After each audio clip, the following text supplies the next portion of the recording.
Assalamualaikum warahmatullahi wabarakatuh. Alhamdulillah. Nahmaduhu wa nasta'inuhu wa nastaghfiruh wa min shururi anfusina wa min sayyi'ati a'malina. May yahdihillahu fala mudilla lahu wa may yudlil fala hadiya lahu. Asyhadu an la ilaha illallah wa la syarika lahu wa asyhadu anna Muhammadan abduhu wa rasuluh. Alhamdulillah, bersyukur kepada Allah Subhanahu wa taala. Pada malam hari ini kita berkumpul dalam mengikuti kajian Islam. Salawat dan salam kepada Rasulullah SAW. Semoga kita berkah. Pada malam hari ini Ustaz kita Muhammad bin Qusay Al-Sifari telah hadir pada kita semua untuk membedah buku Agar Sholat Tidak Sia-sia. Beliau berasal dari kota Solo. Yang dibedah ini adalah buku beliau sendiri yang sekarang bestseller nasional. Buku ini akan dibedah di roadshow-kan mulai dari Hamparan Perak kemarin sampai Sidempuan, Banda Aceh, kemudian setelah ini nanti di Wisu, seterusnya kembali Rasulullah dari Aceh. Untuk itu, marilah sama-sama untuk mempersingkat waktu, marilah sama-sama kita mendengarkan isi tausiah beliau agar sholat tidak sia-sia. Kepada Ustaz Muhammad Fahur kami persilakan.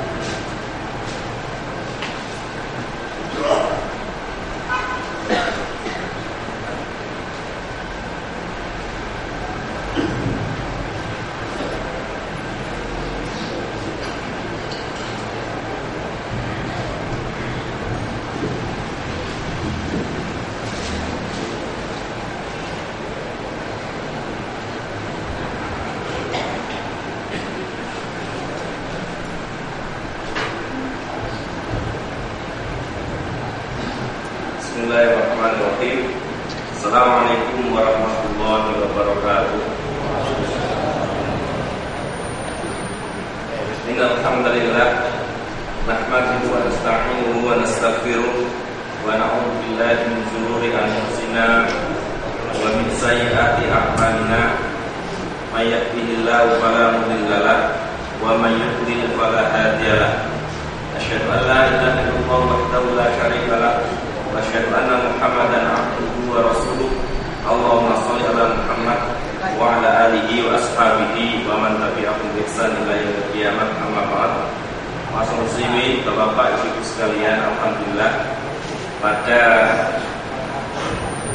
kesempatan malam yang berbahagia ini kita dapat hadir ke majelis ilmu dan menghadiri seminar dan kajian buku Agar Sholat Tak Sia-sia yang ke-6. Insyaallah kita ada 12 titik, sudah terlampaui separuh berarti ya, 6 di kota Medan ini. Nanti kita akan naik ke atas sampai ke Banda Aceh hingga tanggal 7 insyaallah.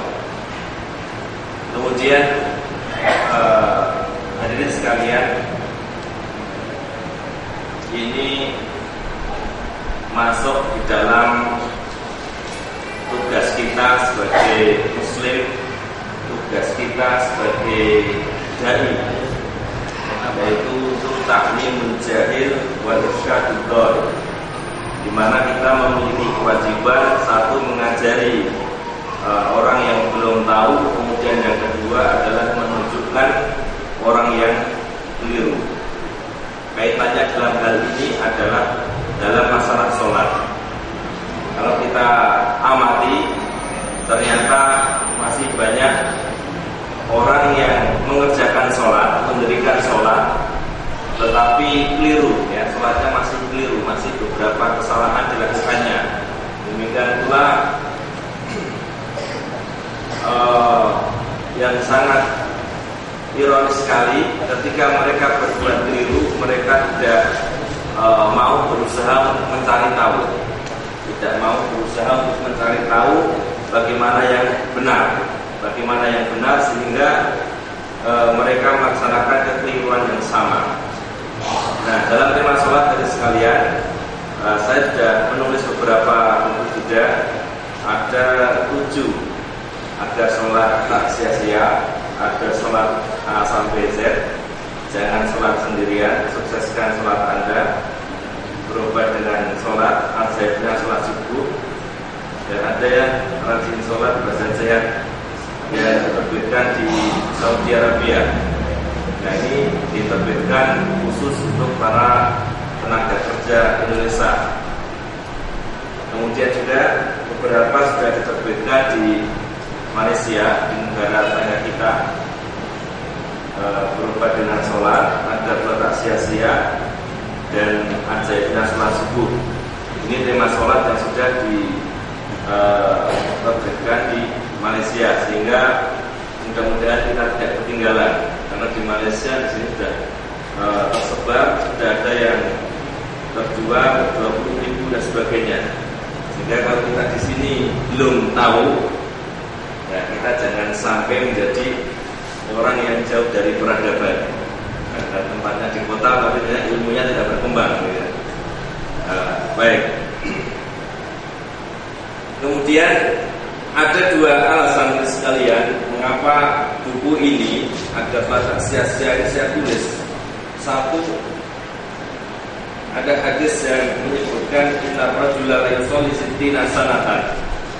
Sungguh seseorang telah sholat selama 60 tahun, wa ma tuqbalu lahu sholatan, tapi satu pun sholatnya tidak ada yang diterima. Ternyata sebabnya sangat sepele, sangat remeh sekali, yaitu wala'allahu yutimmu ruku'. Boleh jadi dia sudah menyempurnakan rukuk, ya, rukuknya sudah sempurna, ya. Wala yutimmu sujud, tetapi sujudnya tidak sempurna. Atau sebaliknya, wa yutimmu sujud wala yutimmu ruku'. Dia sudah menyempurnakan sujud, ya, sujudnya sudah betul di atas 7 anggota badan, ya. Kemudian rukuknya ternyata tidak sempurna. Nah, karena hal yang sepele itu, ya, rukuk ataupun sujudnya tidak sempurna, sehingga sholatnya tidak diterima. Nah, di sini diwakilkan oleh Abdul Qasim Al-Ashbahani dalam As-Silsilah As-Shahihah. Artinya hadis ini sahih sehingga bisa kita gunakan sebagai dalil. Nah, sehingga dari sini yang ingin kita bahas dalam buku ini, pertama tentang tata caranya, ya, tentang tata cara. Nah, ternyata salah satu sebab sholat yang tidak diterima itu karena tata caranya betul, sehingga akan kita kupas di sini. Kemudian yang kedua adalah kaitannya dengan perilaku orang yang sholat. Kita amati dan saya tulis dalam buku ini, Bapak Ibu sekalian. Salah satu yang melatar belakang saya menulis buku ini adalah kita mendapatkan, atau saya sendiri ketika ke masjid memakai sandal baru. Setiap kali ke masjid pakai sandal baru pasti hilang. Nah, tidak di sini ya, di Jawa. Hilang ya, meskipun sandal jepit, ya, jepit. Hatta ya sampai pada waktu sholat subuh hilang pula. Saya pikir orang ini rajin sholat, tapi rajin juga mencuri, gitu ya. Nah, ini kaitannya dengan perilaku, ya. Perilaku orang yang sholat. Sehingga apa? Sehingga meskipun dia sholat, tapi perilakunya tidak benar, itu juga bisa membuatnya sholatnya seakan-akan percuma, seakan-akan tidak ada faedahnya sama sekali. Nah, ini yang akan kita bahas dan saya tulis dalam buku ini. Jadi kaitannya dengan tata cara pelaksanaan sholat yang benar, dan yang kedua kaitannya dengan perilaku. Tetapi sebelumnya di sini kita tulis judul kecil, mengapa sholat tidak diterima. Kemudian yang kedua baru perbuatan apa saja yang membuat sholat sia-sia. Sia-sia yang saya maksud di sini, satu boleh jadi memang tidak sah, tidak diterima karena syarat rukunnya tidak dipenuhi. Ya, syarat rukunnya tidak dipenuhi. Kemudian yang kedua maksudnya adalah bisa jadi sah, sholatnya sah, tapi pahalanya berkurang. Nah itu maksud sia-sia di sini. Nah kemudian yang pertama, ya, pertanyaan yang pertama, mengapa sholat tidak diterima? Di sini ada dua sebab. Satu, karena tidak ikhlas. Kemudian yang kedua, tidak mengikuti tuntunan Rasulullah. Nah, ini tidak hanya dalam sholat, dalam semua amal juga seperti itu. Kalau tidak ikhlas, kemudian tidak mengikuti tuntunan Rasulullah, maka amal itu tidak diterima. Atau salah satunya saja, sudah ikhlas tapi tidak mengikuti tuntunan Rasulullah, nah itu juga diterima. Yang pertama, ikhlas. Ikhlas ini, jadi sekalian, di antara cirinya adalah tidak terpengaruh pujian atau celaan. Jadi kalau kita sholat, ya sudah sholat, tidak usah dibagus-baguskan karena ada atasan kita, tidak usah dipanjang-panjangkan karena dilihat mertua dan sebagainya. Kemudian hanya mengharapkan ridho Allah. Jika kita sholat, ya sudah lillahi ta'ala, tidak usah kita sholat karena ingin kaya. Nah sekarang kan banyak buku motivasi sholat duha, dahsyatnya sholat duha, dahsyatnya sholat tahajud, sholat hajar, ujung-ujungnya dunia semua, ya kan? Nah itu tidak benar, itu niatnya bercabang karena Allah, satunya karena ingin dapat pendapatan yang lebih banyak ataupun urusan dunia. Nah itu bisa mengotori niat, meskipun nanti dilihat besar mana niatnya, begitu kan? Nah, tapi di sini kalau kita memang ikhlas, ya bagaimana kita berusaha, nah sholat kita itu lillahi ta'ala, memang karena Allah Ta'ala. Nah, karena ini kadang-kadang Bapak Ibu sekalian membodohi. Misalkan ada buku itu yang judulnya bersedekah tidak perlu ikhlas, ya, sedekah tidak perlu ikhlas. Ini maksudnya baik, memotivasi kita bersedekah, tetapi tidak punya kaidah, ya kan? Tidak punya kaidah. Bagaimana amal bisa diterima kalau tidak ikhlas? Nah, kadang-kadang motivator itu seperti itu, ya kan? Sedekah, suruh sedekah, tapi tidak ikhlas tidak apa-apa. Maksudnya baik, memotivasi, ya, tetapi malah keliru. Nah, maka di sini bagaimana kita berusaha untuk mengharapkan ridho Allah dalam memberikan sholat. Kemudian tidak mengungkit-ungkit kebaikan. Nah ini penting karena kita juga tulis di sini, hadirin sekalian, bahwa orang yang pertama kali dijilat api neraka itu bukan orang yang melakukan dosa besar, bukan berzina, ya kan? Bukan peminum khamr, bukan pemakan riba, bukan pencuri. Tetapi yang dijilat api neraka yang pertama kali 3 golongan manusia yang melakukan amal soleh yang sangat besar, ya kan? Yang pertama seorang qori, yang ingin dikatakan sebagai qori, bacaannya bagus. Yang kedua seorang mujahid yang ingin dikatakan sebagai pemberani. Kemudian yang ketiga orang yang dermawan dan ingin dikatakan sebagai orang yang senang sedekah, sebagai donatur dan sebagainya. Nah, ini menunjukkan pentingnya ikhlas di dalam beribadah, pentingnya ikhlas di dalam ibadah. Jadi jangan disepelekan. Nah, karena kalau kita, kalau sekalian, menyampaikan ke masyarakat tentang iming-iming dari sebuah ibadah, itu bisa saja, ya, bisa saja masyarakat itu rajin, tapi dia tidak lama. Pernah kita berdakwah di lereng Merapi, ya, di daerah Gunung Merapi sana, kita lihat masyarakatnya jarang sekali sholat, males. Misalnya sholat asar itu jam 3 ya di sana, jam 3 mereka sholatnya nanti sepulang dari kebun, ya, dari berkebun baru sholat, ya jam 5 atau hampir maghrib baru sholat asar. Kemudian ada teman saya yang ingin mencoba mengetes masyarakat itu. Kemudian dia bilang, Bapak Ibu sekalian, kalau Bapak Ibu sekalian ingin kaya, sholat tepat waktu, ya, sholat berjamaah di masjid tepat waktu. nanti pasti kaya. Setelah bilang gitu, akhirnya 1 hari, 2 hari, 3 hari rajin masjid penuh, ya kan? Tapi setelah 4 hari udah kaya, protes mereka. Ustaz, katanya kalau kita rajin sholat kita akan kaya, begitu kan? Macam mana sekarang belum kaya, begitu kan? Nah, kemudian baru disampaikan, Bapak Ibu sekalian, kita sholat untuk melaksanakan perintah Allah, bukan untuk kaya. Nah, kalau Bapak Ibu sekalian ingin kaya, ya beli barang yang harganya 500 rupiah, dijual 50.000, pasti kaya. Gitu.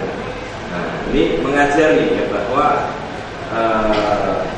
masyarakat ternyata masih ingin yang instan itu. Pokoknya ingin ibadah kemudian mendapatkan balasannya langsung. Nah, ini kan tidak fair seperti itu, ya kan? Padahal balasan yang sempurna hanya ada di akhirat. Nah, kemudian ittiba'ur Rasul, mengikuti tuntunan Rasulullah, ini harus sesuai dengan syariat dalam 6 hal. Yang pertama sebab. Sebabnya harus betul. Kalau kita sholat tahajud misalnya pada malam 17 Agustus, niatnya karena ini adalah malam kemerdekaan Republik Indonesia. Nah, itu tidak diterima karena sebabnya sudah keliru. Saya sholat duha karena ini adalah hari ulang tahun kesekian misalnya. Nah, diterima karena apa? Sebabnya keliru. Ya, sebabnya keliru. Kemudian yang kedua jenis. Contohnya ibadah kurban. Ini contohnya ibadah kurban. Kurban sudah ditentukan dengan lembu, dengan domba, ya. Tapi ada orang yang berkorban dengan ayam misalnya kan, dengan bebek, diterima. Kemudian bilangan harus sesuai. Setelah subuh 2 rakaat, ya 2 rakaat. Ya. Cara, nah ini kaitannya dengan cara. Cara juga harus sesuai Bapak sekalian. Nah ini nanti yang kita bahas. Karena kadang-kadang kita lihat macam-macam ya orang sholat itu ya.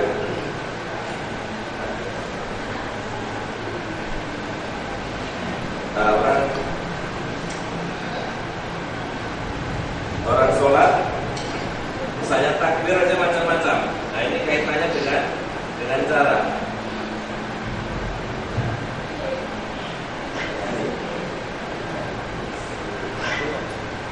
Jadi yang dicontohkan, yang diajarkan Rasulullah kan ya sholat ya begini kan, takbir sampai bahu atau sampai telinga kan gitu. Nah, kadang-kadang katanya ini aja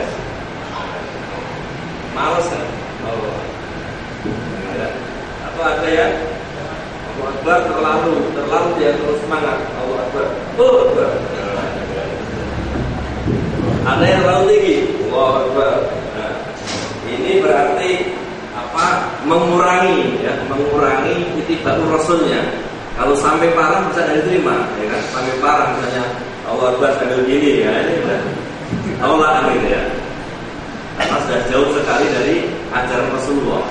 Ya, begitu pula dengan sedekap, ya kan? Sedekap yang dicontohkan ada 3 variasi. Allahu Akbar adalah begini, 1, 2, 3 ini ya. Tapi itu ada yang begini, nggak diterima lah. Ya. Karena caranya nggak sesuai ya dengan yang disyariatkan dalam Islam. Waktu juga seperti itu. Kita sholat sebelum masuk waktunya, nggak diterima. Orang haji, ya kan, karena menghindari keramaian sehingga dia haji sebelum waktunya, sebagaimana diusulkan oleh salah seorang tokoh liberal, ya, bisa diterima karena waktu harus sama, tempat harus sesuai dengan syariat. Misalnya iktikaf, tempatnya di masjid. Ketika kita lihat iktikaf atau melakukan iktikaf di rumah, maka tidak diterima. Nah ini penting, harus kita perhatikan. Dalam ittiba'ur Rasul kita sudah sesuai dengan syariat dalam 6 hal atau belum. Nah ini ternyata penting ya. Ittiba'ur Rasul ada rinciannya. Nah kaitannya dengan sholat ini, nah, nanti yang akan kita perdalam adalah tentang cara. Kemudian yang kedua, mengapa sholat sia-sia? Di sini saya tulis ada dua sebab yang besar, ya. Dua sebab besar, ada internal, ada eksternal. Internal nanti adalah yang kaitannya dengan sholat langsung. Kemudian eksternal nanti banyak yang berkaitan dengan hal-hal yang di luar sholat atau perilaku orang yang sholat di luar sholat. Nah, nanti kita sampaikan satu persatu. Sebab internal, satu, mengabaikan bersuci. Jadi di sini saya tegaskan, hadirin sekalian, saya sengaja mencari dalil yang langsung secara tekstual, teksnya, lafalnya itu mengandung kata tidak diterima, layak balu, ya, layak balu. Karena itu menunjukkan langsung, ya, hukumnya ya secara harfiah seperti itu, ya, bisa dipahami seperti itu.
kita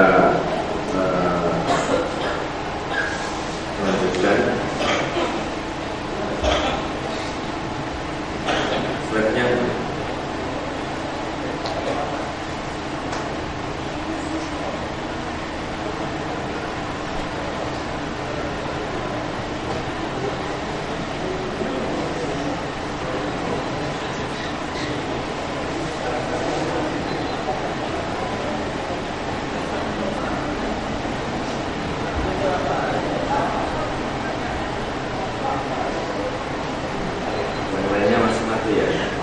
Memang ada anekdot di Aceh dulu, saya ketika di Wosi lulus selama 1 bulan, ada 2 hal yang bisa saya tebak. Satu, tukang becak itu mau belok kemana, kemudian yang kedua listrik. Kapan mati, kapan itu tidak tahu yang bisa tebak.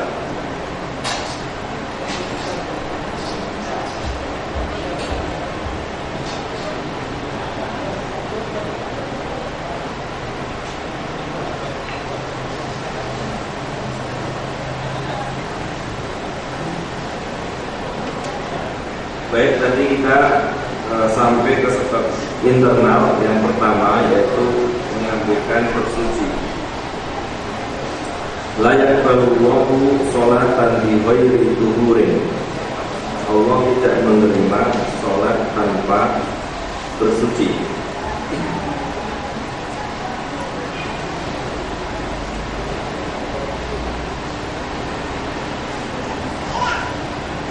Dalam buku ini juga saya tulis, bagi yang sudah punya bukunya bisa dilihat di halaman 115. Hadis dari Abu Hurairah radhiyallahu anhu, Nabi bersabda, as-sholatu salasatu akhlas.